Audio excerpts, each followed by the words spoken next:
Hello বন্ধুরা, তোমরা সবাই কেমন আছো? ফিরে চলে আসলাম আবার একটা ছোট মিনি ব্লগ নিয়ে। আর চলো বন্ধুরা, এদিকে তোমাদের দাদাভাই সন্ধ্যাবাতি দিচ্ছে, তো সন্ধ্যাবাতি দিচ্ছে আর আমি এখন রান্নাবান্না করব। আমাদের পরের দিন বেরোনোর আছে, তার জন্য আমি কি করলাম, ওকে বললাম সন্ধ্যাবাতি দাও তুমি, আমি রান্নাঘরে ঢুকে যাই। তো রাত্রিবেলা আমি এখন রান্না করে নিচ্ছি চিকেন কষা। আর এর সাথে আমি তেলে তেজপাতা ফোড়ন দিয়ে দিয়েছি আর পেঁয়াজ কুচিয়ে রেখে দিয়েছি, ওর সাথে ক্যাপসিকাম রেখে দিয়েছি, টমেটো কুচি রেখে দিয়েছি। আর মশলার মধ্যে নুন, হলুদ, আদা, রসুন, লঙ্কার গুঁড়ো। আর এদিকে তেজপাতা ফোড়ন দিয়েছি। তেলে দেওয়ার পর আমি পেঁয়াজ দিয়ে দিলাম। পেঁয়াজটাকে দিয়ে ভালো করে ভাজা ভাজা করে নেব। ভাজা ভাজা করে নেওয়ার পর তারপর আমি এর মধ্যে যা যা এক এক করে উপকরণ রাখা হয়েছে সেইগুলো সবই দিয়ে আমি চিকেনটাকে কষা করব। তো বন্ধুরা, আমাদের গতকালকে সমস্ত জিনিস কেনাকাটা হয়েছে, সেইগুলো শেয়ার করা হয়নি। আর আসছে কাল আমরা যাব অনেক দূর বেড়াতে, তো সেই জন্য আমি আজকে চিকেনটা রান্না করছি। আমরা রাতেও খেয়ে নেবো আর তোমাদের দাদাভাইয়ের জন্য থেকে যাবে। আর কোথায় যাব না যাব সব কিছুই তোমাদেরকে শেয়ার করব। এখন চন্দন জল দিতে এসেছে, তো বোনকে বললাম কিছুটা জল ড্রামে ভর আর বাদবাকি জলগুলো তুলে রাখ। তো বোন এখন জলের কাজটা করে নিচ্ছে, আমি এদিকে রান্নার ঘরের কাজটা করছি।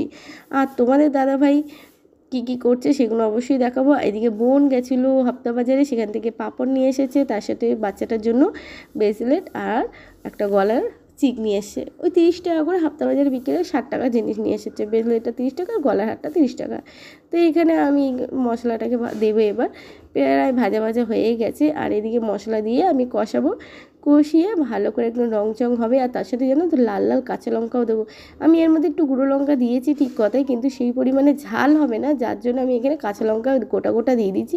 অল্প ঝাল হলে বাচ্চাটা খেতে পারবে, আর যদি বেশি ঝালের প্রয়োজন হয় কাঁচা লঙ্কা দিয়ে আমরা খেয়ে নিতে পারবো ডোলে, তার জন্যে। আর তোমরা তো জানোই এখন আমাদের রান্নায় ঝাল হয় না, কাশ্মীরি লঙ্কার গুঁড়ো দিয়ে কালারটা করা হয়। কাঁচা লঙ্কা তো অবশ্যই দিই, যদি যার ঝাল খাওয়ার ইচ্ছে হবে সে কাঁচা লঙ্কা দিয়েই ঝালটা খাবে। তো আমি এখন সব চিকেনগুলো এক এক করে দিয়ে দেবো, দিয়ে ভালো করে এটাকে কষাতে থাকবো। প্রায় 1 থেকে 1.5 কেজি মতন চিকেন আছে এখানে। তো সবকটাই চিকেন আমি রাতে রান্না করে নিচ্ছি, যতটা খাওয়া হবে খাওয়া, আর বাদ বাকিগুলো রেখে দেবো তোমাদের দাদাভাই পরের দিনকার। মানে আমরা যাচ্ছি মঙ্গলবার, আজকে হচ্ছে সোমবার, আমরা মঙ্গলবার যাচ্ছি আর বুধবারে তোমাদের দাদাভাইয়ের এই মাংসটা হয়ে যাবে।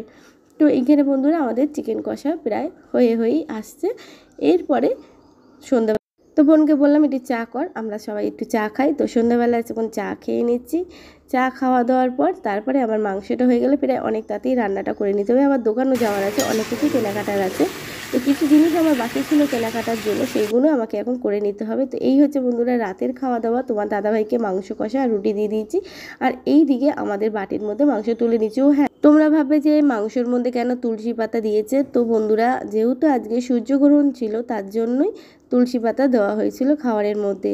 তো আমাদের খাওয়া দাওয়া হয়ে গেছে, আর এখন আমি দেখো চুলটাকে কি করছি, আমার মেয়ে করে দিচ্ছে। আর এদিকে আমি মুখে ফেসিয়ালও করে নিয়েছি, এখন প্যাক মেখে বসে আছি। চলো টাটা, বাই বাই।